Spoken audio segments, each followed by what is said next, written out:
La speranza di Juin, i Juin della speranza.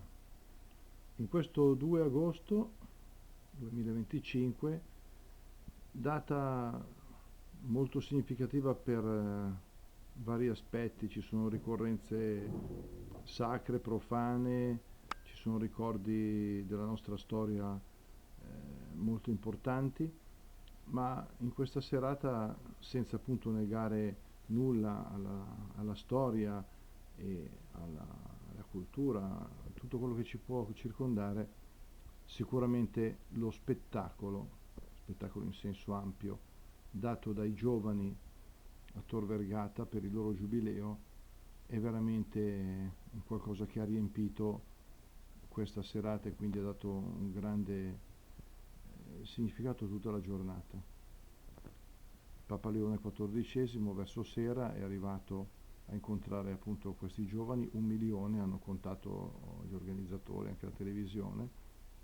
Questa è l'orchestra e coro della diocesi di Roma che ha accompagnato con dei bellissimi canti la cerimonia, l'avrete vista in televisione penso, bandiere di tutte le nazionalità, di tutti i colori che hanno accolto il Papa, che ha portato la croce. Ecco appunto una roba che la fa spettacolo, che fa notizia e che in un mondo in cui sembrano dominare altri concetti e parole che forse non si sentono molto, magari Annunc che se ne sta giù un po' di anni fa, però ecco il fatto delle confessioni, i ragazzi sono confessati, il percorso con la croce, il mettersi insieme veramente questa cattolicità, l'unione delle persone, dove uno dice ma perché le divisioni, perché la guerra? La pace è una cosa quasi ovvia di fronte a questo spettacolo.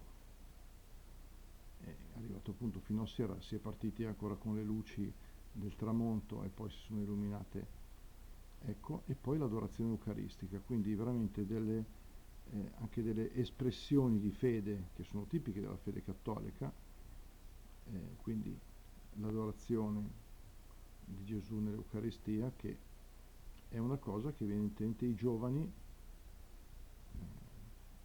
apprezzano, capiscono, ed ecco insieme che salutano il Papa. Bon, mi pare che questa giornata qui sia stata proprio bella. Vi saluto di tutti e arrivederci presto. Ciao ciao.